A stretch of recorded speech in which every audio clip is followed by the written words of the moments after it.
máa tọ́ mi ní ìgbà gbogbo. Yóò sì tẹ́ ọkàn mi lọ́rùn ní ibi gbígbẹ. Yóò sì mú egungun mi sanra.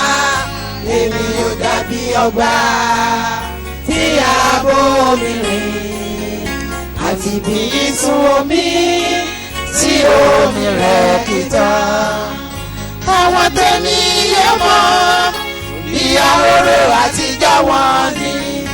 Èmi yóò gbé ìpínlẹ̀ ìran ọ̀pọ̀lọpọ̀ ró. A sì máa pè mí ní alátúnṣe ẹ̀yà ni. Ó ní mo padà ọ̀nà wọn ni láti gbénu rẹ̀.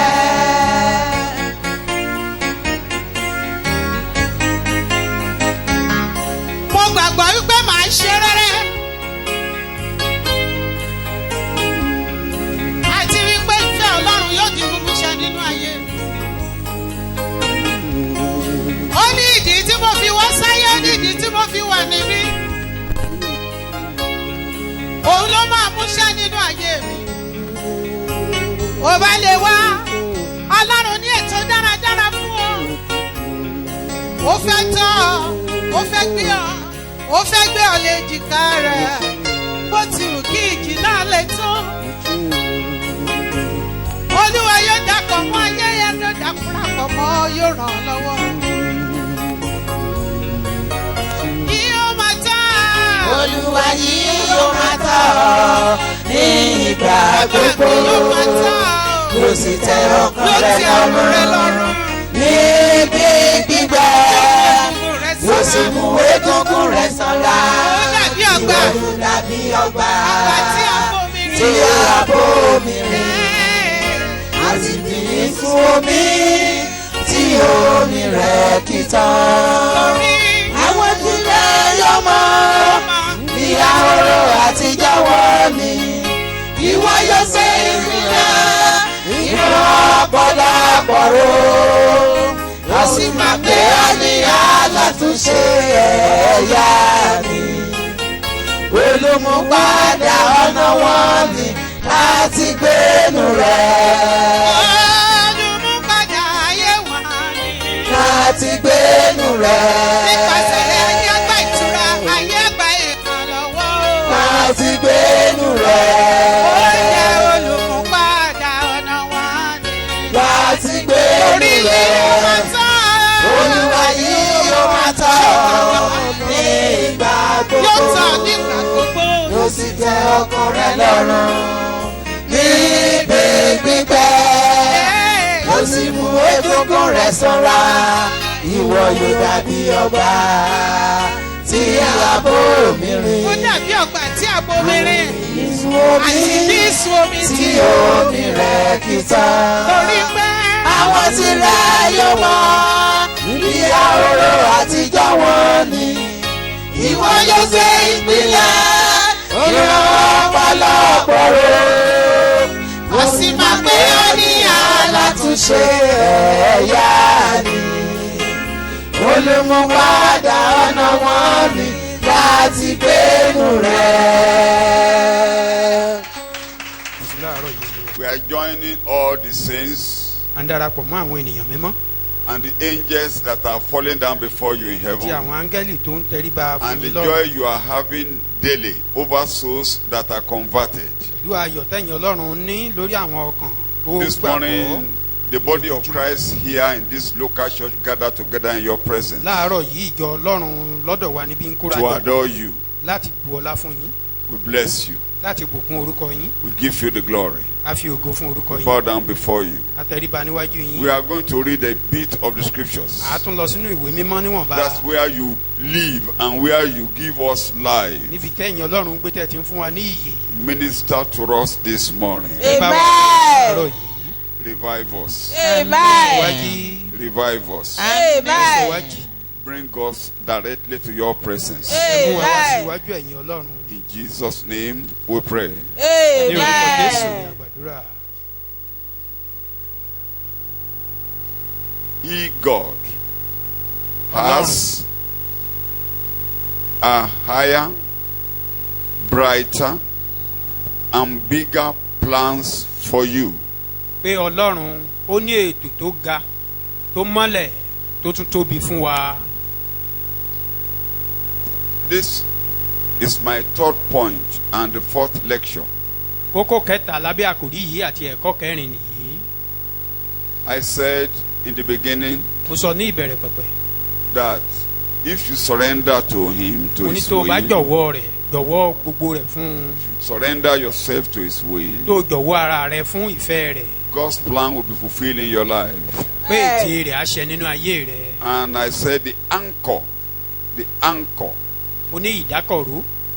to obtaining God's plan ìdákọ̀ró láti mú kí ète ọlọ́run ṣẹ nínú ayé is yìí. the word of God. òun ni ọ̀rọ̀ ọlọ́run. And with that word, you will sprout and accomplish his purpose in your life. pé pẹ̀lú ọ̀rọ̀ yìí wàá rú wàá sì mú If ète you ọlọ́run have fún ayé rẹ̀ the ṣẹ. word of God as your anchor, tó o bá ní ọ̀rọ̀ ọlọ́run gẹ́gẹ́ bí ìdákọ̀ró rẹ̀. God's purpose and plan will come to pass in your life. ète ọlọ́run yóò ṣẹ nínú ayé wa lórúkọ Today. Jésù.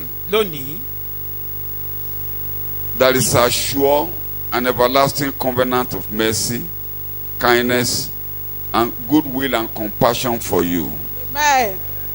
onímájẹ̀mú ọlọ́run Under his bigger plan, there is a covenant, everlasting covenant of mercy, májẹ̀mú ọlọ́run tó wà tí Kindness, ti àánú ti goodwill, ìdárasí and compassion. ti àánú rẹ̀. Let's quickly begin by our text is in Isaiah chapter 55, ìwé àìsáyà orí karùn-ún verse 8 léláàádọ́ta and 9. ẹsẹ̀ ìkẹjọ Verse 8 sí ìkẹsàn-án. and 9. Isaiah 55. That's our text. Let's read quickly.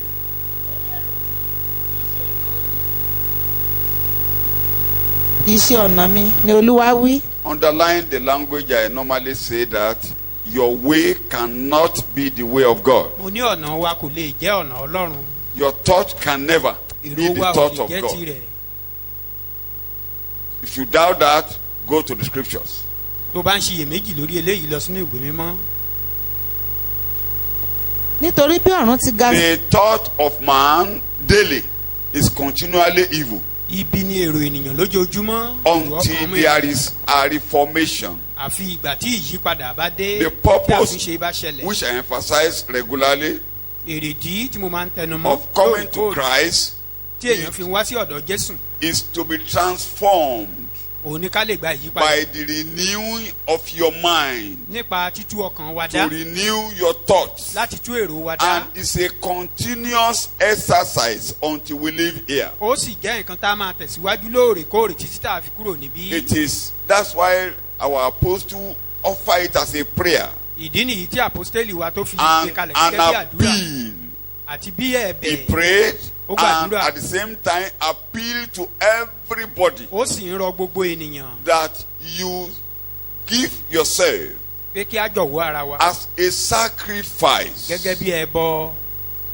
Where there is no sacrifice, there cannot be a transformation. tí ò bá ti sí ẹbọ àbí bí ìrúbọ kò lè sí ìyípadà. Sacrificing our body ìyẹn ni pé ká jọ̀wọ́ ara wa ká fi ara wa rúbọ. as an offering, Gẹ́gẹ́- putting on the altar, gẹ́gẹ́ bí ọrẹ tí a fi sí. so that God will be able to see us kí ọlọ́run kó bàa lè rí wa.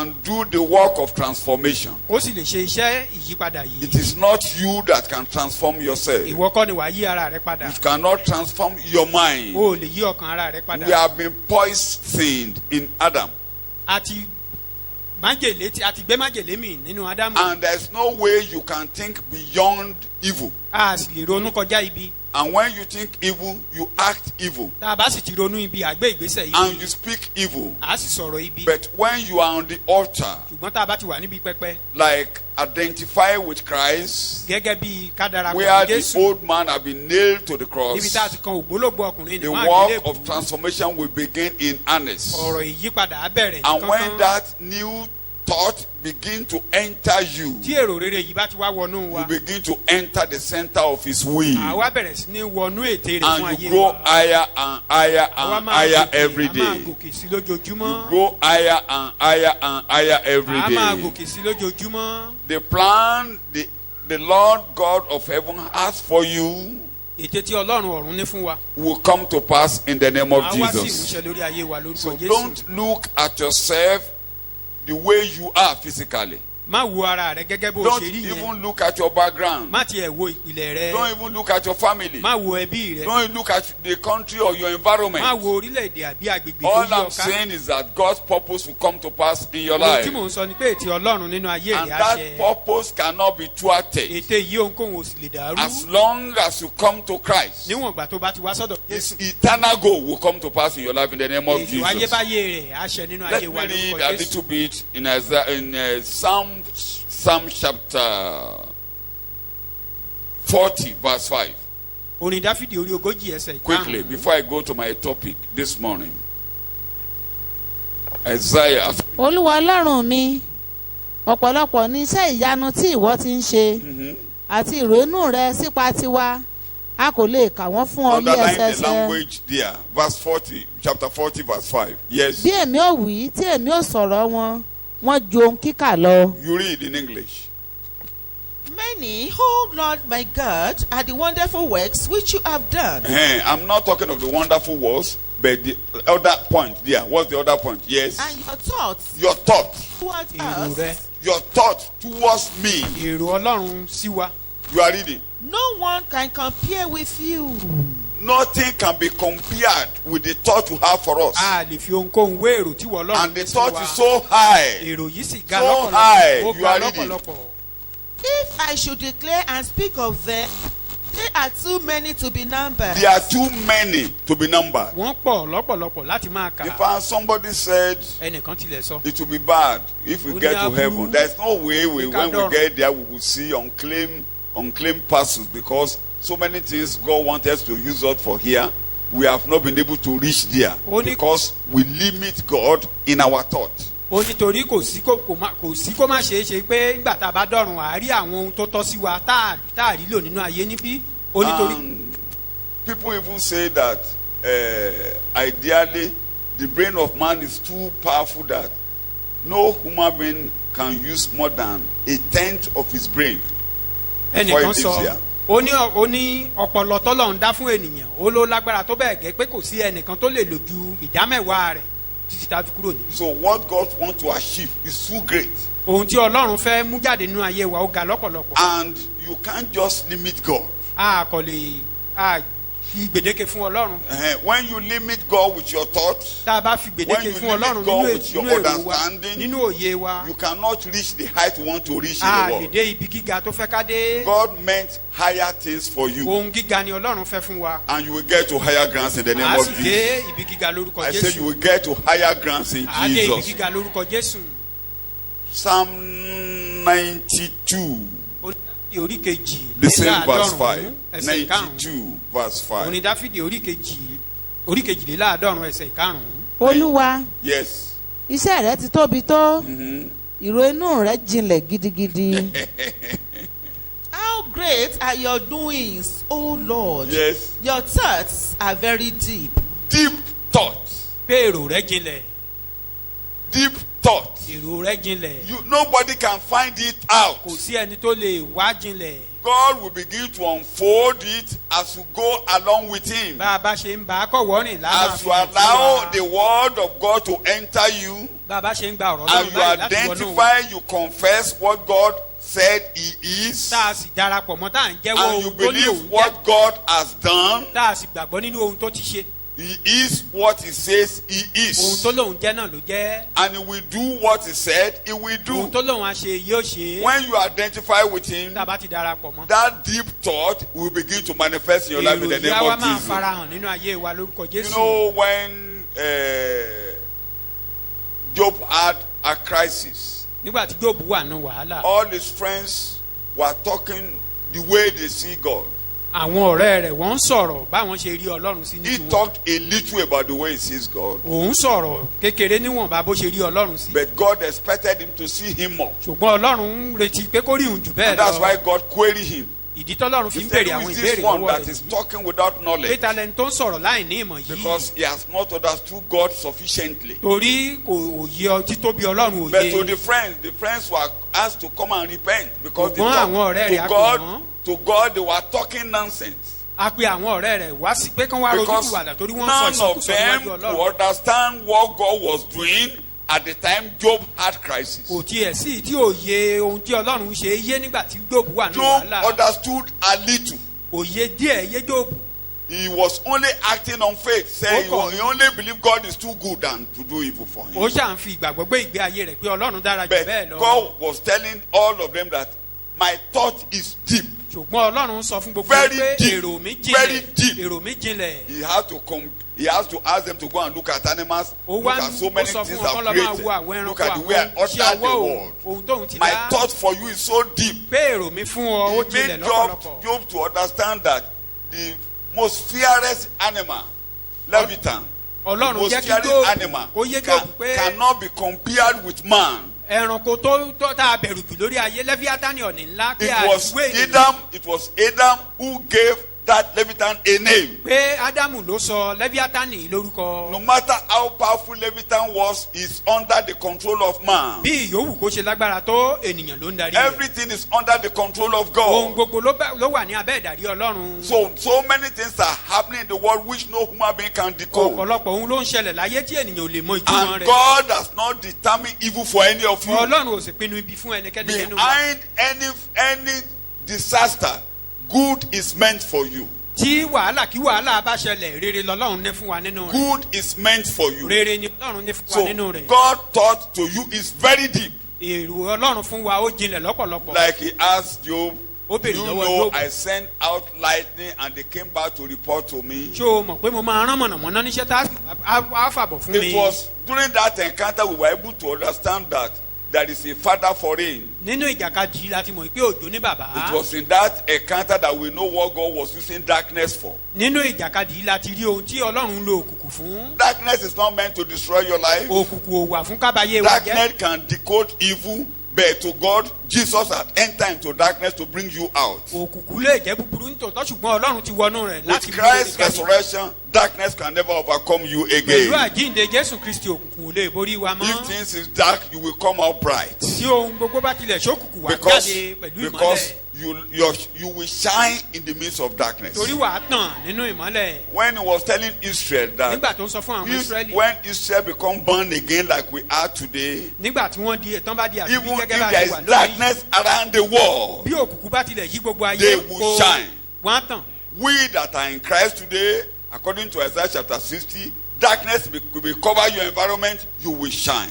àwa tá a wà nínú ìmọ́lẹ̀ lónìí You òkùnkùn will lè shine. yí ṣùgbọ́n à á tàn. You will shine. à á tàn. You have a higher thought for me, o ní èrò tó ga a fún mi. brighter thought for me, èrò tó a mọ́lẹ̀. bigger plan for èrò me. tó tóbi And lọ́pọ̀lọpọ̀. that plan nobody can thwart. ète yìí Can you ẹnikẹ́ni ò say lè that in 2 dàrú. minutes? You have a kó bigger o sọ bẹ́ẹ̀ plan nínú for àdúrà ní me. ìṣẹ́jú kan. You have pé a bigger plan, èrò a gíga ló higher ní fún mi. plan, èrò gíga a èrò tó brighter mọ́lẹ̀ ló ní fún plan, mi. which nobody can thwart. tí ẹnikẹ́ni ò lè dàrú. And because nobody can thwart, torí kò sí ẹni tó lè and you dàrú. cannot deny o sì yourself, lè ṣe ara rẹ. your thought towards me will come to pass. ète tó ní fún mi gbọ́dọ̀ Your ṣẹ. thought towards me will come to ète pass. tí wọ́n ọlọ́run ní fún mi gbọ́dọ̀ ṣẹ. In Jesus' name we pray. ní orúkọ jésù ní àgbàdúrà. Isaiah chapter 55, ìwé àìsáyà orí karùnléláàádọ́ta. verse 3. I'm using the second part of Ẹsẹ̀ ìkẹta. verse 3, and I'm using Amplified Bible translation. ẹ tẹ́tí lélẹ̀ Yes. kí ẹ sì wá sọ́dọ̀ mi ẹ gbọ́ ọkàn yín yóò sì yè èmi ò sì bá yín dá májẹ̀mú àìnípẹ̀kun Ibi tí mò ń lọ nìyí. àánú dáfídì tí ó dájú. When you come to Christ nígbà tá a bá wá sọ́dọ̀ jésù. and you listen to him, tá a tẹ́tí sí. he will give you life. á fún wa ní iyè. He will give you life. á fún wa ní iyè. That corresponds to John chapter 5, verse 24. gẹ́gẹ́ bí àkọsílẹ̀ ìwé johannu orí karùn-ún ẹsẹ̀ He that ìkẹrìnlélógún. hears my word and attentively patiently listen to me ẹnikẹ́ni tó bá gbọ́ ọ̀rọ̀ mi tó bá sì has tẹ́tí sí ọ̀rọ̀ mi. eternal life. irú ẹni bẹ́ẹ̀ ní iyè It is in àìnípẹ̀kun. the word of God. It Nínú ọ̀rọ̀ is in Ọlọ́run. listening to the word that títẹ́tí sí ọ̀rọ̀ life will ọlọ́run come. ní iyè àtọ̀ wá wá. And when life comes, nígbà tí iyè bá wá. God, you will enter into God's covenant, everlasting wàá covenant. wá wọnú májẹ̀mú ayérayé pẹ̀lú And ọlọ́run. that covenant is a covenant of mercy, ó jẹ́ májẹ̀mú àánú. covenant of goodwill, májẹ̀mú ìfẹ́ inú rere. covenant of kindness, májẹ̀mú dídára sí. covenant of compassion, májẹ̀mú àánú The moment you come tó o bá ti wá and you pay attention to the Holy Scriptures tó o tẹ́tí sí ọ̀rọ̀ rẹ̀ and you hear the word of Christ tó o gbọ́ ọ̀rọ̀ Jésù and you surrender to Him, tó o jọ̀wọ́ gbogbo rẹ̀ life eternal will enter. ìyè ayérayé á wá wọlé When life comes, tí ìyè bá ti you wọlé enter into the covenant. wàá o ti It's wọnú an májẹ̀mú Ọlọ́run it's automatic you enter into that covenant. wàá kọ̀ wọnú rẹ̀ lọ́nà láì And ṣe you will làálàá discover that the mercy of God will come to you. àwa rí i pé àánú á wá tọ̀ wá Instead níbẹ̀ of the wrath of God, Dípò God will ìbínú not be at Ọlọ́run. variance with you. Ọlọ́run ò ní wà pẹ̀lú kò ní The sí sword nínú ìbínú of God pẹ̀lú will rẹ̀. never come to your life any ìdà Ọlọ́run longer. ò ní tọ̀ wá mọ́ Never again. Never again. bẹ́ẹ̀ kọ́ mọ́ Never again láéláé will God punish you because of your sin. Ọlọ́run ò ní fìyà jẹ ọ́ fún Never ẹ̀ṣẹ̀ again. mọ́ Never again kò ní wáyé mọ́ will God send the sword over you. Ọlọ́run ò ní rán ìdà tẹ̀lé ọmọ That is mercy of God. àánú Ọlọ́run And it's eternal. It's ayérayé purely sí eternal. ayérayé It's ni purely ohun eternal. ayérayé ni Shout hallelujah. Kí Hallelujah. You are reading in English. Incline your ear, submit and consent to the divine will, and come to That's me. all you need to do. You only need to listen. You only need to submit yourself kó o jọ̀wọ́ ara rẹ to what God wants for you. fún ohun tí Ọlọ́run fẹ́ fún wa When you know you can't help yourself, tó o bá ti mọ̀ pé o lè and that's ràn where ara rẹ lọ́wọ́ salvation begins. You can't help ibi yourself. tí ìgbàlá ti bẹ̀rẹ̀ nìyẹn The tó o bá ti world pé o is lè too ràn ara rẹ complex lọ́wọ́ for you to pass through with your own knowledge. ayé yìí ó le ju ohun tó o lè fi It's ọgbọ́n ara too rẹ là complex kọjá to pass through the world with your own ó knowledge. le ju ohun tó o lè fi ọgbọ́n ara You rẹ là cannot go kọjá with the tradition of the elders. o ò sì lè fi ọgbọ́n àwọn Neither your àgbàrí academic will fail you. o ò lè fi òye ìwé rẹ Academic of àpọ̀kulẹ̀ any category will fail you to pass through the world. òye kóye yòówù tó o bá ní ní Metaphysics ti will fail you. ìwé á kù ọ́ lọ́nà Medicine will fail you. àwọn ìmọ̀ ìjìnlẹ̀ á When kù you ọ́ go lọ́nà and know the deep root of Satan, he can't help tó you. o bá tilẹ̀ wá ìmọ̀ ìjìnlẹ̀ nípa ti èṣù lọ á Because kù ọ́ Satan lọ́nà himself has failed torí pé èṣù gan fúnra rẹ̀ and he ti will kù continue to á sì fail. máa kùnà So when you join him, you join the team of tó o failures. bá ti wọ darapọ̀ mọ́ èṣù ó darapọ̀ mọ́ The only place àwùjọ it can àwọn be olùkọ́. well with you Ó is ti to ṣubú. surrender to the will of God in the Bible. ọ̀nà kan tó lè fi dára fún ọ ni kó o jọ̀wọ́ ara rẹ fún Let ìfẹ́ the Ọlọ́run word of ìyẹn God Bíbélì monitor your life. jẹ́ kí ọ̀rọ̀ Ọlọ́run kó máa Let the tọ́ word ayé of rẹ God guide your life. jẹ́ kó máa tọ́ ìṣiṣẹ́ Let rẹ the word of God minister to jẹ́ kí you. ọ̀rọ̀ Ọlọ́run kó máa tọ̀ Like wá I said last lóòrèkóòrè week, it is mo your lè sọ lọ́sẹ̀ anchor. tó It is kọjá your anchor. ìdákọ̀ró rẹ ni It is. I will not overemphasize it by saying take time to read the scriptures this year. kò ní jẹ́ àsọjù tí mo bá sọ pé ká wá àyè láti máa ka Bíbélì lọ́dún Read, eléyìí read, and read, and read, ká and kà á read. ká máa kà á Read in any language you can understand. èdèkedè tó bá ti yí ọ ni kó o kà Read in any language. kà á ní èdèkedè tó Those bá of ti you mọ̀ who read English, àwọn tó ń ka èdè even òyìnbó those of you that are not so good in English, àwọn tí ò tiẹ̀ dára there púpọ̀ are nínú akátá simpler English translations today. àwọn èdè òyìnbó mìíràn ti wà tó rọrùn The old King James version that is Queen's English has been translated long ago into New King James version. Bíbélì tí wọ́n dárúkọ yìí wọ́n ti yí padà kúrò ní èdè òyìnbó tán fi kọ ọ́ ní ìbẹ̀rẹ̀pẹ̀pẹ̀ wọ́n ti yí sí èdè There tó is rọrùn another fún wọn one bá titled 21st Century New King James, Èyí tán 21st ti- Century King James version. èyí tán ṣẹ̀ṣẹ̀ ṣe nílọ́ọ́lọ́ yìí ó ti wà There is the English Standard Version, which is just like King James, but in the New English version. ìkan èyí tán tún dárúkọ yìí náà ó dàbí ti There are King James so yẹn many that ó are rọrùn just like the King James version. àwọn kan wà tó jẹ́ pé ó ti The rọrùn ó jẹ́ translations are so èdè easy, sísìn yìí náà fi easy kọ́ for us to understand, tó rọrùn fún wa láti and they are láti very yé wa close to the original translation. ó sì ó súnmọ́ Take time to read. èyí tó jẹ́ If it's in a ojúlówó rẹ̀ gan vernacular pàápàá language of any language, we thank God that God has ministered to people to translate the Bible into so many languages in the world. tó bá sì jẹ́ èdè abínibí wa ni Ọlọ́run adúpẹ́ lọ́wọ́ Ọlọ́run pé Ọlọ́run ti ran àwọn kan lọ́wọ́ láti tú sí èdè abínibí And oríṣiríṣi even our Yoruba translation here, there are translations now that are written in modern Yoruba, èdè yìí not the Bishop Ajayi Crowther's translation. èyí tó jẹ́ èdè Yorùbá wa gan Ọlọ́run ti mí sí àwọn kan wọ́n ti wá kọ́ ní èdè Yorùbá ayé òde òní kì í ṣe ìjìnlẹ̀ Yorùbá gangan Eléyìí tí Crowther kọ, the one written by mọ́jọ́ tó ti kọ, Ajayi Crowther is Uh-huh. a old one Yorùbá Fágúnwà. he used some Ṣé ẹ mọ̀ Yorùbá Fágúnwà? Yorùbá Yorùbá Fágúnwà. Òun ni wọ́n Fágúnwà fi kọ Yorùbá. Bíbélì wa ìgbà yẹn. is the one they used to Ṣùgbọ́n- write the then Ṣé ẹ Yorùbá mọ̀ Bible àwọn Yorùbá yẹn those Yoruba language, àmì fàágùn máa ń wà lórí rẹ̀. they use some dípò àwọn àmì elongated fàágùn bí tí wọ́n sọ pé signs. nísìnyí wọ́n lè kọ́ yẹn lọ́nà mẹ́ta gan. Irú ayé ìgbà yẹn ẹ máa ayé ìgbà yẹn ó ní AIYE ní ayé ìgbà yẹn. Tẹ́ ẹ bá kọ̀ yẹn ní school search báyìí lónìí òdo lẹ máa gbà. If you should write it that way in Yoruba today, they will wrong it for you. So wọ́n ti ṣe lọ́nà tó máa rọ̀ wá They made lọ́rùn. it very simpler. So when we do that, tá a bá ṣe it is eléyìí, there you just automatically enter into covenant. àákọ̀wọ́nú májẹ̀mú pẹ̀lú Don't Ọlọ́run. forget, Ẹ má Jesus has gbàgbé. been placed down as a covenant for us. Ẹ má gbàgbé pé Jésù láti gbé kalẹ̀ gẹ́gẹ́ bí You májẹ̀mú fún wa. move into the covenant automatically. àákọ̀wọ́nú You are rẹ̀ lọ reading, ní. you are reading, you are reading because I have a short time. You are reading. Yes. And I will make an everlasting covenant or league with you. A league, a covenant. Májẹ̀mú. Yes. Even the sure mercy, You will see kindness, the only condition to enter into the covenant is to Ìdí kan tó surrender wọnú májẹ̀mú and tell pẹ̀lú rẹ̀ God, ní kò jọ̀wọ́ I ara. can't Ọlọ́run be sọ fún mi, struggling. ara mi lọ́wọ́, I've mo ti been ń tiraka, mo ti trying, ń I've been gbìyànjú, mo ti trying, ń gbìyànjú. but I cannot go further without you. ṣùgbọ́n mi ò lè tẹ̀síwájú kọjá I've tried àdúrà so yìí. many methods, but I cannot help Mo myself. ti gbìyànjú ní gbogbo ọ̀nà The ṣùgbọ́n mi ò lè moment rárá to mi get to lọ́wọ́. that point, God will Kété tó step bá into ti your dé case. ìkòríta yìí, Ọlọ́run á dá sí You ọ̀rọ̀ are rẹ̀. asking Him to take over, Òun sọ pé kó gbàkóso. and He will take over. Á sì gbàkóso. How many of you want Him to take over Mélòó completely? nínú wa ló fẹ́ kó That gbàkóso you don't want to gbogbo rẹ̀? struggle with your life. O ò fẹ́ jìjàkadì Bow pẹ̀lú down ayé rẹ̀ and mọ́. talk to Tẹ̀rí God ara this rẹ̀ bá morning. kó bá I don't Ọlọ́run want to sọ̀rọ̀. struggle.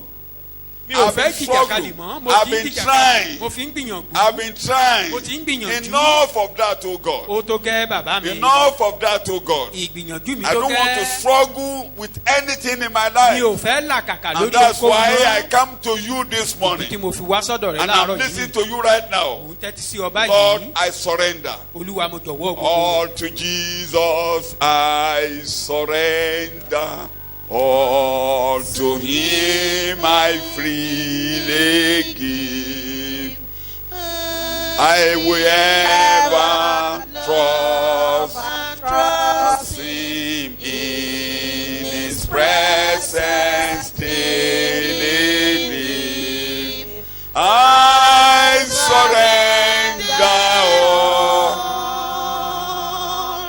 I surrender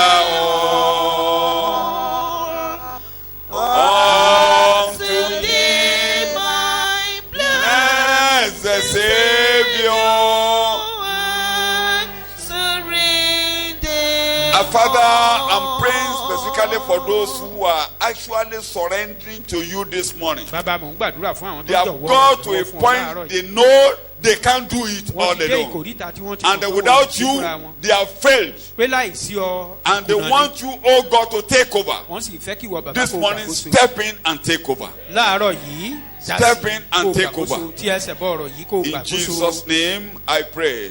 Ní orúkọ Jésù ni mo When you gbàdúrà. do that, you Tó are bá reading ṣe the eléyìí. Bible. You enter into a covenant. Mo wọnú májẹ̀mú pẹ̀lú Ọlọ́run. And that covenant is you pass from death unto life. Májẹ̀mú ọ̀hún náà sì ni pé oore And ikú you will kọjá bọ́ never sí come ìyè. into O ò condemnation. ní wá sí ìdálẹ́bi mọ́. The gates of hell is closed against you. A ti tilẹ̀kùn ẹnu ọ̀nà And the ipò gates òkú of hell lòdì can sí no ọ. longer control your life. Ẹnu ọ̀nà ipò òkú kò sì lè darí ayé Remember, rẹ̀ I mọ́ will rántí. build my church. Màá kọ́ ìjọ mi. And the gates of hell cannot prevail Ẹnu ọ̀nà against it. ipò òkú kò And yóò that sì is the borí rẹ̀. individual who come into my covenant. Ìyẹn sì ni àwọn tó Let bá them ti make wá meetings in sínú the májẹ̀mú mi. evil spirit world. It will never come to pass in your Nínú ayé life. ibi eléyìí, ibi As òní I've borí told you, I ayé. even tell them to make meetings. Mo máa ń sọ fún wọn kán lọ ṣèpàdé. Let them make their Ẹ meetings. jẹ́ kán lọ ṣèpàdé I'm a wọn. child of covenant. Ọmọ májẹ̀mú ni Let mí. them come under my bed and make meetings there. Wọ́n wá jókòó They sábẹ́ bẹ́ẹ̀dì mi. they will kán wá not even be ṣèpàdé able to níbẹ̀. come near my Ó bed. ti wọn ti Because wá lè fire wá will síbẹ̀. consume them. Torí iná á jó wọn. What do I say will consume them?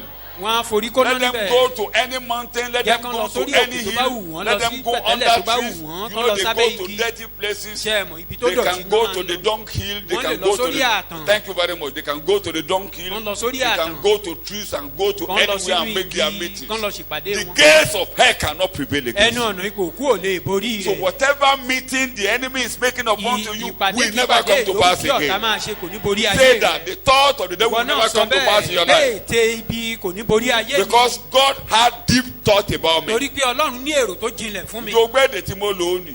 You hear my Èrò language? èṣù ò ní ṣe lórí mi The mọ́. thought of evil will never Lórí come to ẹsẹ̀ pass rẹ̀, in my èrò Ọlọ́run life. jinlẹ̀ Rise up lórí on your mi. feet. Your thought Olúwa yẹn ló máa ṣẹ is lórí highly ayé deep, mi. and that of God will come to Òun pass ló over máa my ṣẹ life. lórí ayé mi. The thought of God Gbogbo will ohun come tí to pass ọ̀tá in my rò life. kò ní í ṣẹ. All contrary thought of Torí evil will not come to ọ̀pọ̀lọpọ̀ pass. èrò ló ń bẹnu ọkàn mọ́ There are ènìyàn. so many thoughts in the heart of Olúwa nìkan ló man. máa ṣẹ But lórí that ayé of mi. God will come to pass.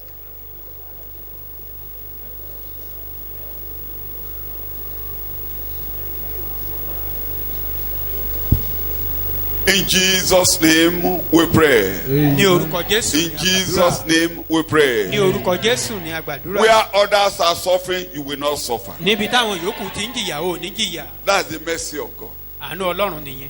Where people are dying, you won't die. Níbi táwọn èèyàn ti ń kú, I ikú ò tell ní you, tọ́ sí and ọ. I say it boldly. You know, I was Mo telling sọ you fún some wa, few days mo ago. ń tẹnumọ́ ní If gbangba. I say what is in my mind, Bí mo bá sọ ohun tó wà and lọ́kàn I'm mi, teaching you how I see the corona that is in fighting the world. tí mo ń sọ̀rọ̀ nípa ohun tí mo rí nípa àìsàn tó Wọ́n ń á pè mí ní jàjàkálẹ̀ ayé yìí. jàǹdùkú àtàlákàtàkì. They call me a hooligan Torí kò kàn mí, because I'm not concerned about kò it dẹ̀ ní kàn yín. and it will never come to you.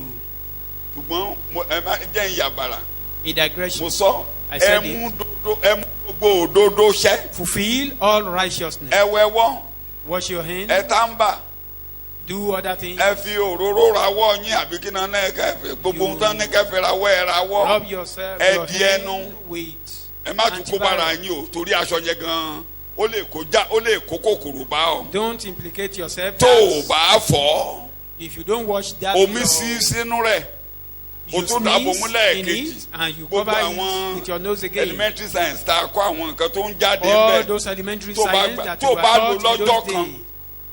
Tó o lò lọ́jọ́ kan ṣúlẹ̀ má lò lọ́jọ́ kejì o. The normal thing is for you to Lọ wash fọ́ it tàbí daily. kó rà mí. You wash it daily or you buy another one. Nítorí mẹ́ta àbí mẹ́rin. Have maybe two, O lè fi three, ṣàǹkó aṣọ two ẹ. or three.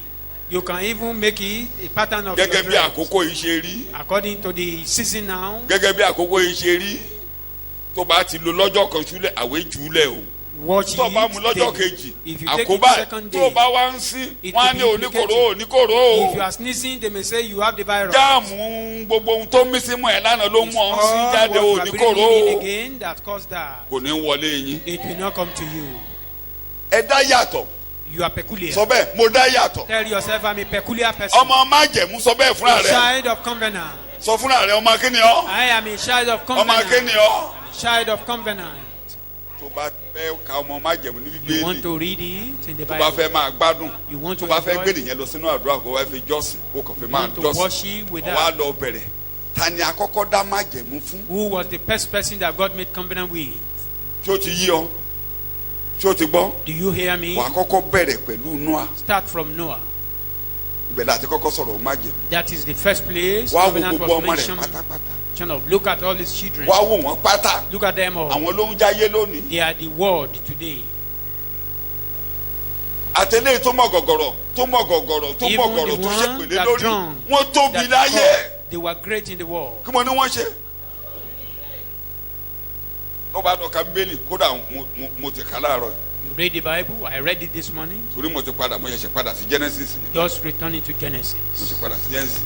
Nka mo kà láàárọ̀ ikùn mi ń fẹ̀. I was Nígbà tí reading mo it, wo bí I was being tí brought in. Kénáánì fẹ̀ dé. When Ìdí tí ikùn I mi fi ń see fẹ̀ ni where pé Canaan, the ara ọmọ broadness of the Kénáánì ibẹ̀ ni dúdú ti jáde. that is, the Ikùn black mi fẹ̀ bí wọ́n emanates ṣe from tóbi tó. their generation of Canaan. Ṣé mọ̀ pé àwọn alágbára tó dààmú Ísírẹ́lì? You know, the powerful Àwọn people tó dààmú that Ísírẹ́lì ara wọn ni struggle Fílísítì. They Ká are tó ṣẹ́gun Philistines. Fílísítì. before they Èkó overcame ọmọ tó fẹ́ yọ Philistines, sósì. they struggle a lot. Egypt lẹ́ni àkọ́kọ́. Egypt, Ìtàn Egypt ò was lè the parẹ́ first níwájú story. Ọlọ́run. The story of Ibẹ̀ Egypt láti can never be bẹ̀rẹ̀. eradicated from the Ọlọ́run ò lè presence of pa God. Egypt tì That ẹgbẹ́dẹ̀ mi kò is the lè beginning. pa tì. Ìtumọ̀ God Egypt ní cannot dúdú set kì í them ṣàwọn apart. Arab tó wà ń bẹ̀ The lónìí o. meaning of Egypt is black. The It's Arab not ló the wà bẹ́ẹ̀ Arabian lónìí o. that were there today. Ìṣàwà tó wà ń bẹ̀ nígbà yẹn. Not Ibẹ̀ ní the gbogbo wa ẹ̀ Arabian. tẹ̀sán wa. Ṣé ẹ rí àwọn yẹn? Àdéhùn tó wà lórí wọn ò lè yẹ. The Wọ́n kìlọ̀ covenant fún upon them Ísírẹ́lì. can never be changed. Má pọ́n wọn lójú o. The one Ẹbẹ̀ lẹ́ ti ṣerú o. don't afflict them. That is where you serve. Mo ń bọ̀ láti wá gbé àga mi sí. I'm coming to set up my seat there. Màá gbé àga mi sí. I will establish my seat there. A tóbi We are so great. kí mo láà ṣe. Májẹ̀mú ni A covenant. tó bá tún kó ń bẹ̀. leaving the place, wà á sọ́dọ̀ Abraham come to Abraham. wà á máa mú tó dàbẹ́ ni Take pé him one Ọlọ́run after the dojú ìjà other. kọ And see if God is wà á waiting máa wo for má us jẹ̀mú yẹn bí against a ṣe him. gbé lórí Ìsáàkì báyìí The moment it got to Isaac, tí má jẹ̀mú wọrí Ìsáàkì lọ́wọ́ wàhálà when mi the lórí covenant Ìsáàkì got to the Isaac, look at the problem àdúrà kan that ṣoṣo ni mo he rí tí Ìsáàkì encountered. gbà I only see a prayer offered by Isaac. ó lè dàbẹ́ ni pé ó le jù lójú ẹ̀ mo ṣe sọ It may yìí be so difficult, ìgbà as tó I ń said pẹ́ tó it, ti gbéyàwó sílé tí ò bímọ when it's Bíbélì kọ́ pé ó bẹ Ọlọ́run fún long time before his wife, ìgbà tí ọmọ méjì ń jà he gùdù plead nínú God Adam for a wife, for tí his mo lóò wife. fẹ́ rather. lóyún ni o ti lóyún èmi ni mo túmọ̀ ẹ̀ bẹ́ẹ̀ o ṣùgbọ́n Ọlọ́run ti fún mi fún When there was Ọlọ́run tó trouble gbóyún fún ẹ in agbọ́mọ her jáde belly, màdámù ni ara ní tó lọ bá ta ni the woman was being afflicted, èé o and he ta ló went, lọ bá Ọlọ́run he went to ó God. mi The ìpè woman tí went to màdámù God. náà tí ò bá màdúrà gbà ó máa rọ́ràn o Which means if the woman Má could fi not gbogbo pray, ẹ̀ lẹ̀ fáwọn you will be in bùrọ̀dá o. trouble. Don't leave everything for the mo brothers. kàn ní kẹ́ wo má jẹ̀mú yẹn lórí Only just for you to look at those covenants. ìbejì dẹ́ ẹ̀ jáde àbí bẹ́ẹ̀ kọ́ And àbí the ìbejì ò twins jáde emanated from àwọn there. méjèèjì tó jáde yẹn Two of them mo that sọ ọ́nà emanated ẹ̀kọ́ tó from kọjá him. yìí from look her. at Ishmael look at Ishmael Ẹ wo Ishmaeli. Ishmael was not a child of covenant Ishmaeli ò but kì í because ṣe of ọmọ ìlérí. Abraham it was well Wọ́n with ti torí Ishmael Abrahamu Are you ó dára listening to fún me? Ishmaeli.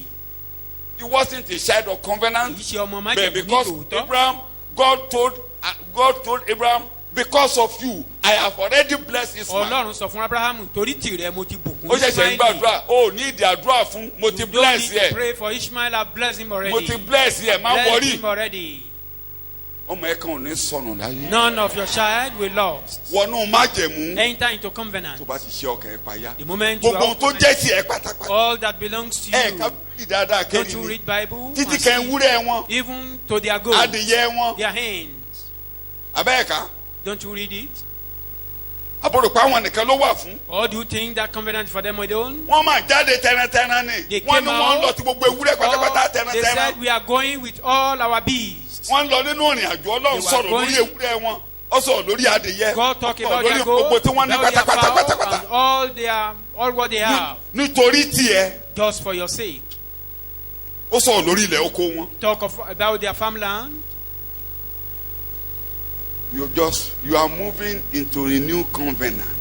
Àwọn ọ̀nà májẹ̀mú. Àdéhùn tuntun kí ni mo pè é? Entering into a new Bá ti lè covenant. ṣí ọkàn pẹ̀yà fún Jésù. Ó máa wá wò wọ́n ṣe treat Israel. And look at how they treated Israel. Alágídí wọ́n burú gan o. Though Mo ní stubborn, wọ́n ṣe. they are so stubborn. Àdéhùn yẹn ò yẹ o. Even with that, the covenant remains. Dọ̀la kí mo ní kò ṣe. Till tomorrow, Kí mo ní kò ṣe. the covenant Mo lájọjọ remains. ń kà á lọ yẹn. Wọ́n kó wọn lọ sí ìgbèkùn. They were taken Ẹnu into àwọn tó captivity. gbọ́ràn pé ẹ lọ ìgbèkùn. Only Yes, those sir. who are obedient. Àdéhùn yẹn bá wọn lọ sí. The covenant accompanied Ó ní them. níbi tẹ́ ẹ lọ á máa dáa That fún where yín. you are going, it will be Ibi well tó bá with lọ you. máa dáa fún ọ Wherever you níbẹ̀. find yourself, it will be well with you. Bọ́tà bínú bá ń dènà. Wọn ò lè dènà eré rẹ. Enemy be hungry. Wọ́n lè They dí ojú cannot ọ̀nà. block. Wọn ò lè dí ọ̀run mọ́ They ọ. can't block your way. They cannot Come on, block no one heaven will say. against you. Wọnú májẹ̀mú. Go to the covenant. Gbàgbé èṣù lọ́rọ̀ ayé rẹ. Forget about Satan in your life. Gbàgbé ẹ̀rá pátápátá. Or forget about Gbogbo it. àwọn tó ń ríran sí ọ pé All àjẹ́ those ti who are fẹ́ jọ seeing wọ́n ti vision, wọ́n ti this or bẹ́ẹ̀ kó that. yí ọ ká. Béèrè lọ́wọ́ ara rẹ pé am I on my own or I am for Christ? Béèrè lọ́wọ́ ara rẹ pé ṣé mo dá wà ní àbí mo wà fún Jésù. Tó o bá wà fúnra rẹ If you are on, kò gba You are on your èṣù ní own. 2 minutes láti finish it yẹ. doesn't take Satan. Bẹ̀t two ó wà minutes to lọ́dọ̀ destroy Jésù you, but olùgbàlà. you are Ó with wà nú God. ètò Jésù For you to olùgbàlà. be in his covenant, Àbánikan dá. they are only trying. Kí mo ní kò lè ṣe. Àgbétì dẹ̀ ní igi eléra. They can never do you any harm. Gbégi eléra fọmọdé kí ló ṣe máa gbé. Try. Ẹdí mẹ́rù àgbàlagbà tó kó wálé. Ẹyọ kan péré. Ẹdí mẹ́rù àgbàlagbà tó kó wálé. Kí ló ṣe máa ṣe. O ayẹ̀rí. Pápá kéèrà pẹ́pá yẹn tiẹ̀ wà ń bẹ̀.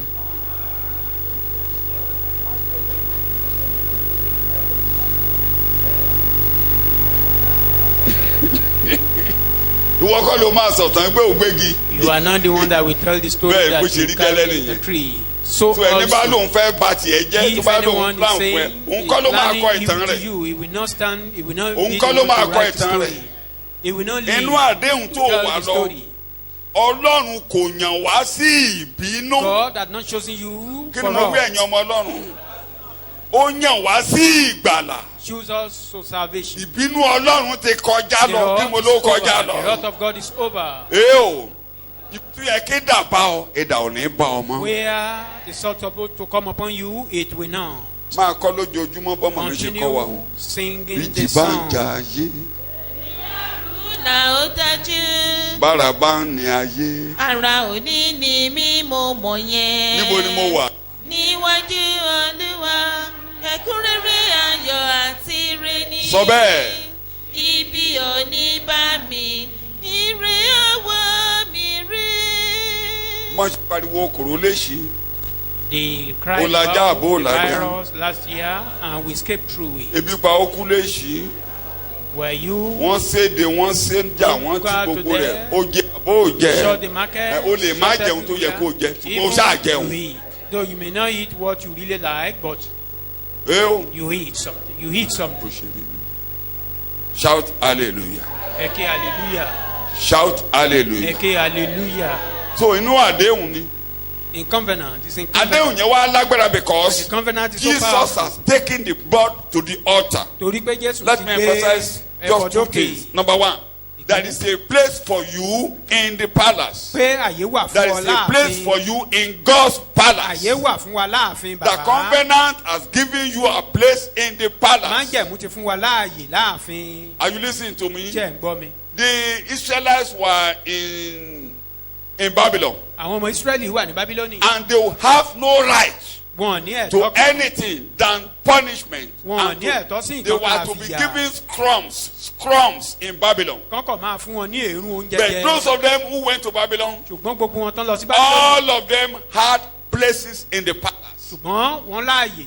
ní Bábílónì. Daniel and his colleagues were given a place in the palace. Dáníẹ́lì àti àwọn God akẹgbẹ́ so rẹ̀ wọ́n much fàyè fún designed wọn láàfin. it that the king of Babylon, Nebuchadnezzar, was looking for princes Ọlọ́run ṣe é tó He bẹ́ẹ̀ was gẹ́ looking for tó fi jẹ́ pé princes Ọlọ́run ṣe é that he would bring to the palace. tí ọba ń wá And àwọn he ọmọ ọba has tí to wọ́n kó wá choose sí those ààfin. princes and brought them to the palace.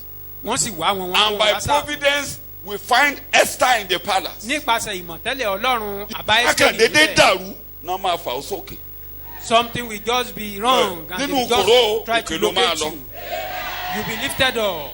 Wàhálà tó wà yìí kò ní kó wàhálà wàá bá ọ This ní. problem will not bring Ó problem máa to jáde you. tayọ̀tayọ̀ níbẹ̀. Instead, you will come out. Ṣé bọ́gọ̀rọ̀ Ọ̀hán. ògógóró ni wọ́n mú láàfin. You Wọ́n ní they kí were gbogbo drinking orílẹ̀-èdè in gbogbo the company palace. gbogbo ibi tí media and paṣẹ adé wọ́n ní ká mẹ́mu for They were just 180 days. Nínú ìdàrúdàpọ̀ ògógóró yẹn Even in Ọlọ́run that ṣètò tumor bí Ísírẹ́lì of ṣe that máa wà. alcohol, God make a plan So, how Israel will get into the gbogbo ohun tó ń palace. jà ní ayé mò ń tẹnu mọ́. All that is Don't happening move away today. from the gospel. Má kúrò Ọlọ́run nínú- má ṣètò kúrò bó ṣe nínú máa dá ìrere. afẹ́yìn ọmọ Ọlọ́run. God is planning how Bí it will ìrere ṣe well máa with you. tẹ̀síwájú. How gospel will move forward. Are you listening to me? Ṣé ẹ̀ ń gbọ́ mi? Promotion is coming along your way. Ìgbéga lójú ọ̀nà rẹ. Don't worry.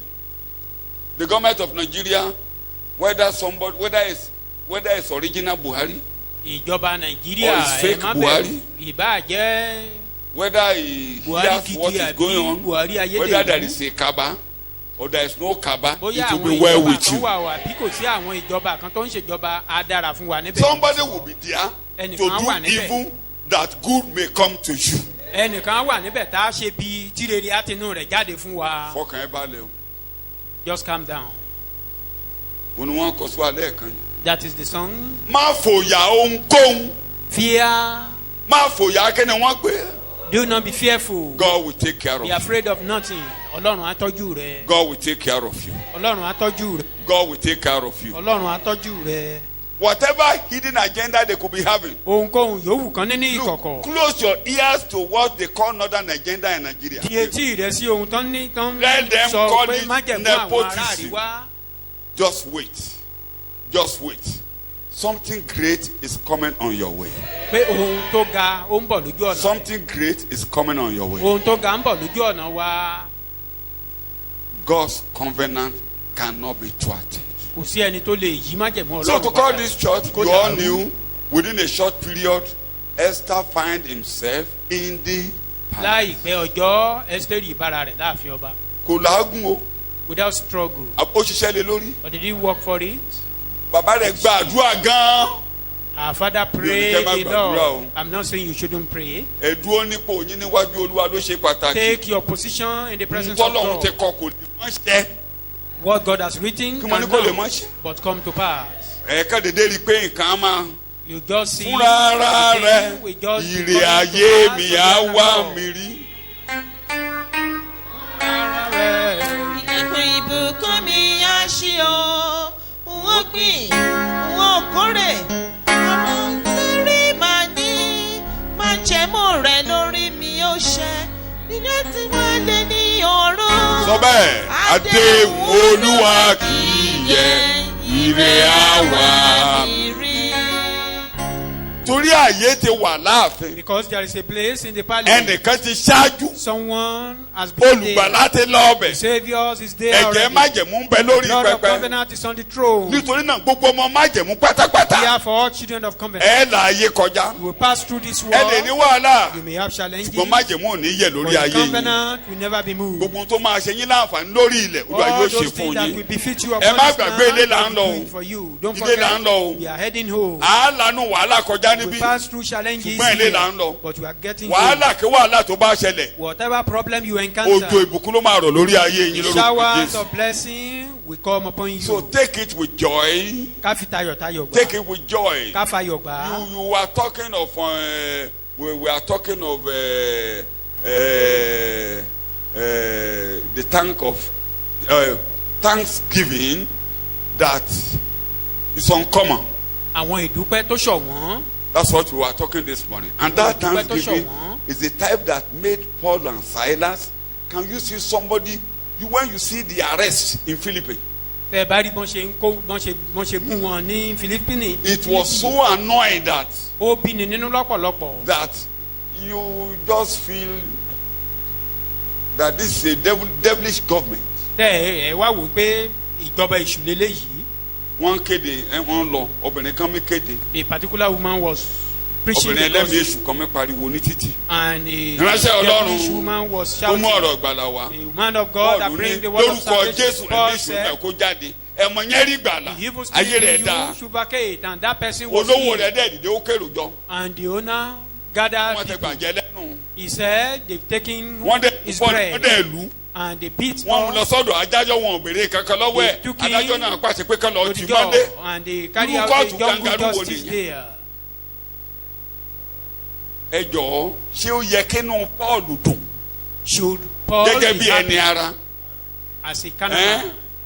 ṣùgbọ́n gẹ́gẹ́ As bí human ènìyàn being, Ọlọ́run but as a ó man of fi God, ayọ̀ gbà á He received it with mo ló joy. ṣe ìyẹn ni wọ́n fi kọ́ wa tá That a bá was ti what we were lù taught. yín When you are being beaten, tá a lù yín láìṣẹ̀ beaten ẹ máa yọ̀ for Christ's sake, ẹ̀mí ògo àti joy. ọlá ló bà lé yín The ló. spirit of glory and honor has come upon you. ayọ̀ ló fi wọnú ẹ̀wọ̀n yẹn He entered into the prison with joy, wọ́n tún lọ gbé wọn sínú túbú lọ́hùn and lọ́hùn they even take them to òun àti the inner arákùnrin tó chamber. ń jọ lọ They bẹ́ẹ̀ ni wọ́n healed rántí Paul orin and the ìjọsìn other wọ́n bẹ̀rẹ̀ brother, sí í and yọ̀ they started ni wọ́n worshiping pàtẹ́wọ́ tí God, wọ́n ń jó tí wọ́n ń yọ̀ tí rejoicing, wọ́n ń jó tí wọ́n ń yọ̀ nù clapping, bẹ̀ dancing, gbogbo olútúbú ń tẹ́tí sí orin yẹn and the priest, àwọn ọ̀run darapọ̀ mórin yẹn the heaven Tani had mo ló enjoyed with darapọ̀ them mórin there, yẹn and the water were listening to them. tí inú ẹ̀ bá dùn sólúwa If you are joyful to the olúwa Lord, yóò ṣèfẹ́ ẹnu rẹ̀ fún ọ God will do His good will ọlọ́run máa for pé you. wọ́n ti mọ̀ wọ́n lé láìṣẹ̀ God knew they were Ayọ̀ in yẹn ló ń prison yọ̀ without lọ́wọ́. sin. He was rejoicing tí àwọn there, ọ̀run wọlé and in heaven tí descended. áńgẹ́lì wọnú ọbẹ̀ tí The gbogbo wọn bẹ̀rẹ̀ sí í angels jọ́sìn rejoiced ó kẹ́ni there. máa tilẹ̀kùn máa ń gẹ́lì Who want to shut door against jésù angels? olùgbàlà gan dé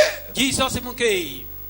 bọ́lọ́run á gbé agbára àjíǹde ọbẹ̀ The power of resurrection entered ẹni me. tí mi ò dè The ta ló person máa that dé I did not shame, who will shame them? Jesus set me free why should I be bound Jesus set me free oh why should I be bound Jesus set me free why should I be bound why should I be bound ta ló já ìdè yẹn Who break those chains? o Paul ò mọ̀ bó ṣe já Paul didn't even know olùgbàlà ti how dé it got broken. ilẹ̀ ilé túbú mì There was a gbogbo there ilẹ̀kùn was já earthquake. gbogbo ilẹ̀kùn In the já prison, gbogbo all ilẹ̀kùn the tó dì mọ́ doors rẹ̀ of yóò já. All the doors that were shut against you be àyè broken. wà láàfin fún wa. There is a space, a place for so us in the wàhálà palace. tó dé This gbogbo problem, ilẹ̀kùn tó tì kó máa all the já shut pátápátá. doors, let them be broken in the name Ah. of Jesus. agbára tó gbé Jésù Olúwa dìde The power that raised ní Paul ní Jesus. kójú yín mọ́lẹ̀ kẹ́lẹ́ Paul ní pé said, agbára yẹn ló "May bá your yín eyes kọ́ open wọ́n for you rìn to see that Òun that ló power bá is yín kọ́ accompanying you. wọ́n The rìn power is working with ibi ò you. lè bá ọ Evil cannot before you. tó bá ti wọnú wàhálà kan Once you Busayo. enter into a problem, start máa ń sọ fún rejoicing. yín nǹkan tí I mo do fi ń tell gbélé you. ayé That is my ẹrù pé mi náà ò ní lifestyle. challenge ni All do things bí I ẹ don't ṣe have ń my ní own lèmi náà challenge. ní kódà tèmi ju ti yín lọ As you have challenge, so also I have. jẹ́ kí Even n my lè own dé is bàbá far mi kan tó greater. ti lọ ilé Like the language ayérayé of one of our ó lọ́lọ́run fathers ni now ò jẹ́ live. kẹ́ mọ́ He said, it's only God that never ó you lè rò pé àwọn don't òjíṣẹ́ allow Ọlọ́run you èyí to ní know. ìṣòro ní You think ministers Ọlọ́run of God ni ò don't ní have jẹ́ kẹ́ challenges. mọ̀. It's God that will never allow you to know them. bàbá tí mò ń sọ̀rọ̀ ẹ̀ yìí The man I'm talking about, títí ó fi lọ sílé ògo till he died, ìyàwó ẹ̀ ò bí ẹyọ ọmọ he kan have no issue. and always rejoice Inú rẹ̀ ó sì ń gbogbo dunnú. ṣọ́ọ̀ṣì wọn pátá níbi tí wọ́n mọ nígbà yẹn The church ní gbogbo south west pátápátá in this southwest, òun ló máa ṣe marriage fún gbogbo ọmọ tó bá fẹ́ ṣègbéyàwó he was the one that do conduct gbogbo àwọn tó marriage dẹ̀ for ṣègbéyàwó anybody fún ló that marry want to tó ń marry. bímọ And all the marriage Ìyàwó ilé ẹ̀ ò ní conducted, ẹyọ he ọmọ. married and have issue. ayọ̀ And díẹ̀ his wife never have àwọn an díẹ̀ issue. ló mọ̀ Only few knew and that. we see him joyful every day. Ẹ̀rí tayọ̀tayọ̀ ní gbogbo ìgbà. bẹ̀ẹ̀ sí nǹkan tọ́mọ ń ṣe fún yàn tí ò ní And láyé there is nothing your child can do for you that kò this sí man nǹkan never tọ́mọ ń possess. ṣe fún yàn láyé tí ò He ní. possess everything that the child is supposed to àwọn do. ọ̀run dúró tí wọ́n The tọ́jú ẹ̀ heaven abide with him, they take care of, tó took care ìṣòro of tó ń him. gbà kọjá lẹ́kọ̀ọ́ àbáyọ yóò jáde fún ọ The níbẹ̀. problem you are passing through today, an open door for you in the ẹni name tẹ́ ẹ of ń Jesus. bá rìn ní olúwa The person you are working with is tanimọ́lẹ́ ẹ ń God. bá rìn You olúwa lẹ́ are ń with bá rìn God. ayé ẹ ò lè dàrú mọ́ Your life cannot be ọmọláyé ò lè ṣe kó lè dàrú mọ́. Your life cannot be thwarted. shout hallelujah Eke hallelujah. shout hallelujah. Eke hallelujah. ayé ti wà láàfin o There is a space for ọmọláyé ti us. wà láàfin o A space for you, a ẹ place wo for ìgbà us in tí the family. arákùnrin yẹn ń fẹsẹ̀ gbálẹ̀ káàkiri Look at when that man òun was ló kàn moving ṣera ẹ̀ about. tí ò bá ṣe pé ó yẹ ẹsẹ̀ tàgàrà tí ò He farabalẹ̀ mourned sọ because he moved. That is tí ò bá all. farabalẹ̀ Because he wọ́n ti was gbé not ètò patient fún enough. láàfin àkọọ́lẹ̀ orí ẹ̀ ni pé kémi tó pe Ísírẹ́lì ni mo ti yàn ọ́ The plan of God for him that ever before I call Israel, I've chosen you. máa bọ̀ Come, bọ́ sáàrin àwọn àgbààgbà see it in the midst of the fọwọ́ ara ẹ̀ elders. fà á mọ́ra Draw it to yourself. wọn á ní kó ní sùúrù And they said he should be ó patient. wá kanjú And he was in a hurry. ẹ̀mí burúkú tó ń lé èèyàn níbi ire kò ní í dé bá ọ. May the evil spirit that pull out people out Má of their sá lọ o. good may not pull you out. Don't Má run sá lọ away. o. Don't run away. sùúrù ni kò ní o Just be patient. àkọọ́lẹ̀ wà lórí rẹ o There is a plan of God for mo you. ló ṣe There is a document upon you. má kanjú o Don't be in a hurry. sùúrù díẹ̀ Just have ọjọ́ ń patience. gan ni If- Samuel dé That day, Samuel will return. ọjọ́ yẹn gan That ọjọ́ very day, not second day, Samuel will return.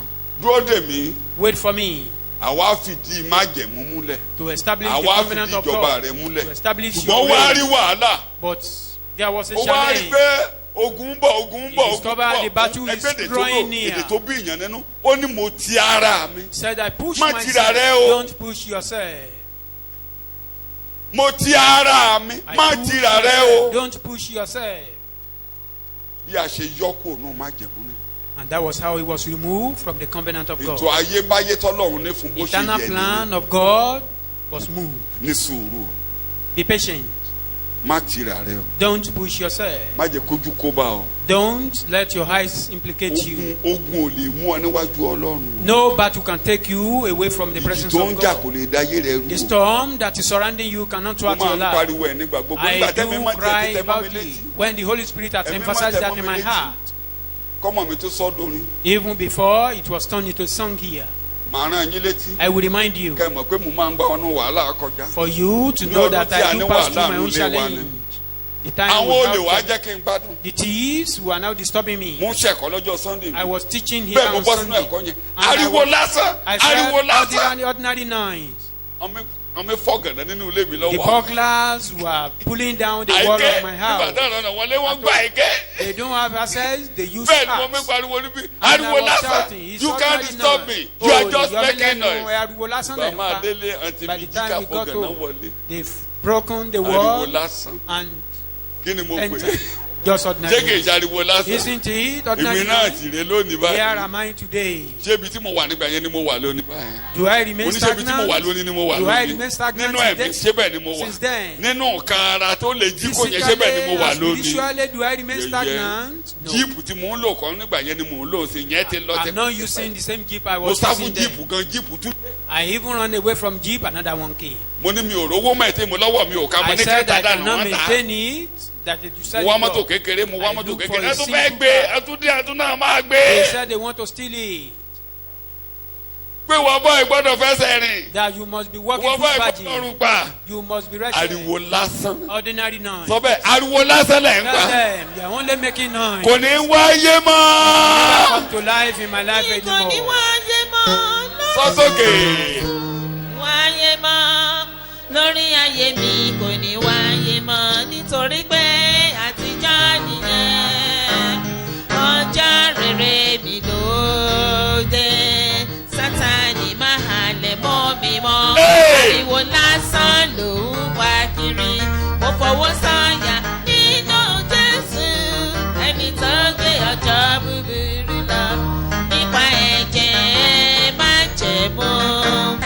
Mo pariwo wípé ọjọ́ búburú ti lọ láyé mi.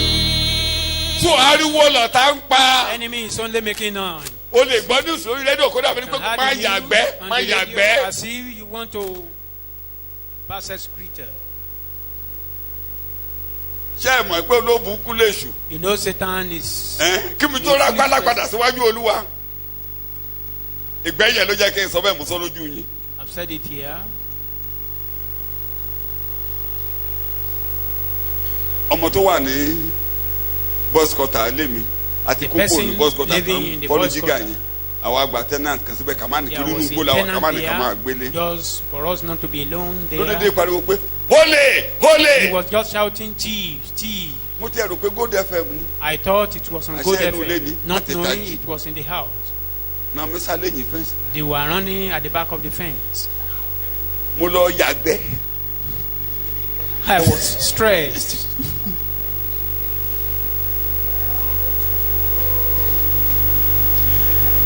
bí mo ní mo á ti wọlé o My system was mo yàn upset. ti ṣe mo lọ tọ́lẹ̀tì My system mo was sọ fún ìyàwó disturbed. mi ìyàwó mi èrí ló fi mí rí pé When I told my wife, she was laughing. mo á tún dìde mo á lọ mo fẹ́ lọ sílẹ̀kùn wá tó tún lọ sílẹ̀kùn fún wọn ni You want to go and mo open ní the door? mo fẹ́ mọ ohun tó ń lé mi I gan said mo I fẹ́ want- mọ̀ gan I want to know what is pursuing pẹ̀lú fà mí me. padà And he drew me back. mo lọ sílẹ̀kùn Don't open the door.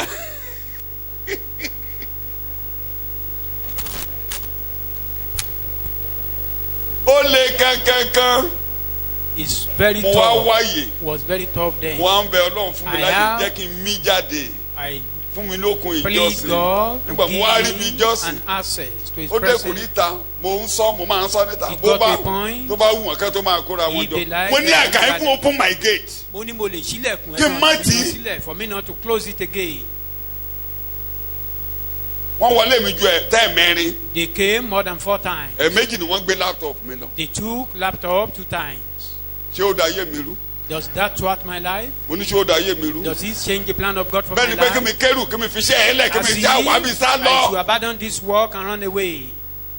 àdéhùn wà lórí mi I have covenant upon me. gbogbo ìjì tó jà tó bá jà lọ́dún yìí kò ní da ètò ayé rẹ rú Any storm that blow this year will not thwart the plan of God over your life. ẹnìkan wà lórí pẹpẹ fún wa Somebody is on the throne for us. kò ní gbà wọ́n láyè If tí you wọn never ò ní allow ṣe them, their own ṣe name will àwọn never ogun come to mẹ́yìn jà pass.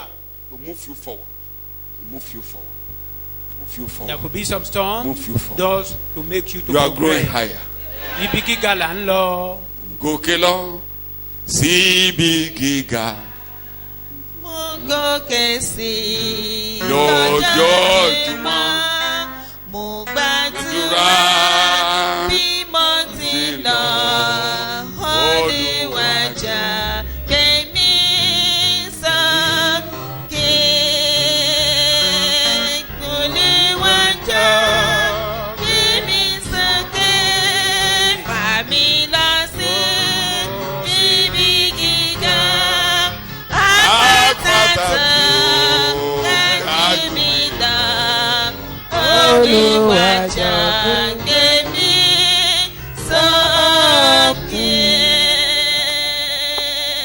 God's favor will locate you. ojú rere ọlọ́run á wá orí. Amen. Wherever you find yourself, ibikíbi tó bá bára God's rẹ favor will locate ojú rere you. ọlọ́run á wá orí. Amen.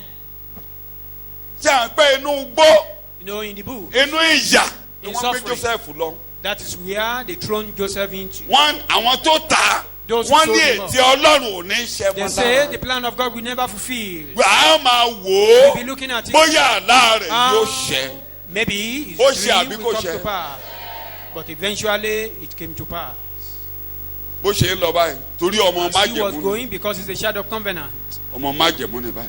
Child of covenant. Ibikíbi tó bá tẹ tó wọnú wàhálà kan, Get into an Àánú á wárí. The mercy will locate ojú him. rere á wárí, Favor will locate him there. ojú rere á wárí. Favor will Ohun locate tí ò him there. ṣiṣẹ́ fún What he didn't work para for. bẹ́ẹ̀.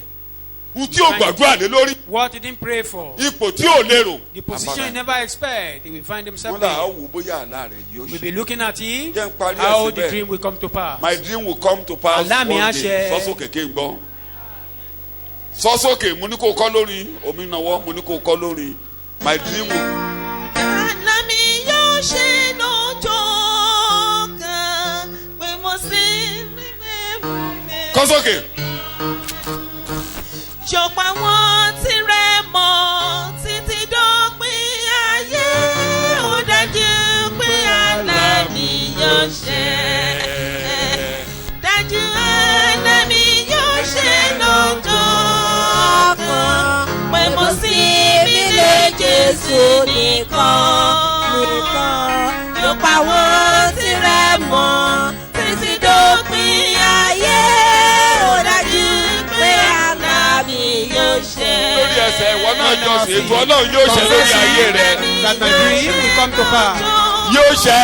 It will come to pass. Ilé Jésù Olúwa.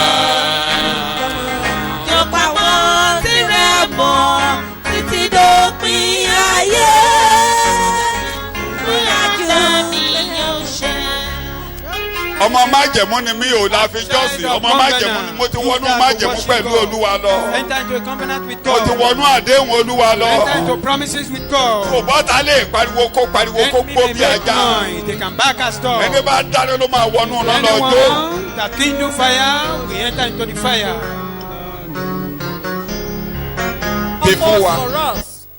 Tí ò sí ẹni tí ò sí ohunkóhun, kò sí ohunkóhun, kò sí ohunkóhun, kò sí ohunkóhun tó lè yí padà. That can change it. Lórúkọ Jésù, Olúwa And gba ọpẹ́ accept wa. our thanks. Lórúkọ Jésù, Olúwa gba Accept ìyìn our wa. praise. Ògo ni forúkọ Glory be yín to Ọlọ́run. God. Hallelujah. Àwa la ń gbàdúrà We Ẹlẹ́dàá are praying. pé kó jọ̀ọ́ kó ràn wá That you should lọ́wọ́. please help us. Ká lè máa wo Jésù So that we Kristi, will ká be lè looking tẹ́jú unto mọ́. Jesus. Ká lè Staring tẹ́jú at mọ́. him. Torí gbogbo iná tó bá ń jó, Because the Bí fire pé that ká is gbójú burning, kúrò lára that we Jésù. should keep Oore our ọ̀fẹ́ eyes tá ó on fi him. tẹ́jú The mọ́ grace Jésù that will make Kristi. us to fix our eyes on him. Olùpilẹ̀ṣẹ̀ àti The aláṣepé author and the ìgbàgbọ́ finisher wa. of our Bá a fi faith. tẹ́jú mọ́ òun So nìkan. staring at him only. Lórúkọ Jésù, Olúwa Father. dà lé wa lórí. Amen. Lórúkọ Jésù, Olúwa dà lé wa lórí. Amen. Tá a bá ti tẹ́jú mọ́, As we ọkàn wa á are staring balẹ̀. at him, our mind will be at Àwọn rest. ìránṣẹ́ Ọlọ́run sọ fún The wa servant of lánàá. God told us yesterday. Wọ́n ní ó sọ fún Nóà wípé he ìwọ told wá. Noah, you come. So òun ló kọ́ wà nínú ọkọ̀. Ó He's wá the pe one that Nóà is in sínú the ọkọ̀. ark and call Noah to Àwa the náà ń ark. gbàdúrà bí a ti ń We lọ are nínú praying ìrìn as àjò we are lọ́dún going in yìí. the journey of this year. Kí ọkàn wa kó That balẹ̀. our mind should be Wípé at rest. àdá wà. That we are not Bí alone. ẹnìkan bá wa That kọ̀wé someone is rìn. accompanying us. Lórúkọ Jésù, Olúwa ràn wá Father, lọ́wọ́. help us in Jesus' name. Tíná bá wá ń jó lójú ọ̀nà. If fire is burning on the Wọ́n ní way, Jésù Kristi àti àwọn ọmọlẹ́yìn ẹ̀ ń rìnrìn àjò. Jesus Christ and his Ìjì disciples wá is gbójú ọjọ́ olóhùn the fẹ́ journey. dọkọ̀ dé. And the wind want to fall down their ship. Jésù Kristi ń sùn. And Jesus was sleeping. Àwọn ọmọlẹ́yìn èrú wá ń bá wọn. And the disciple was feared.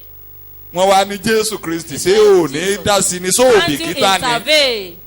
Mo wá lò léde pé Jésù And I á use it in the ní tí mi ò language. bá bìkítà mi ò ní bá yín wọkọ̀. If Mo I wà ń know bí where ẹ I'm ṣé with you. ọkọ̀ yí ẹ̀dẹ̀ dojú dé. And this ship, Mo wà nínú ọkọ̀ sí fall into ọkọ̀ the adẹ̀ sea. dojú dé. Can it fall into the Ọkọ̀ sea? eléyìí tí a wọ̀ This yìí. ship that we are Jésù in. ọkọ̀ ìjì wà ń bẹ̀. Because the husband Torí of the pé ó wà ń tempest bẹ̀, is dead. ọkọ̀ wa ò ní Because dojú dé. our Mo mo nítorí pé ó wà ń bẹ̀ a ó gúnlẹ̀ láyọ̀.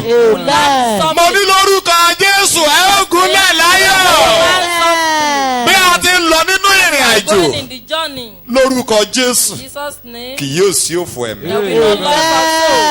òfòkófò lórúkọ Jésù kì yóò sí òfò. a ó gúnlẹ̀ láyọ̀. ògo ni fún orúkọ Ọlọ́run. bẹ́ẹ̀ ló máa rí. Jésù Kristi Olúwa wa. Amen. Praise the Lord. ẹ ṣé o.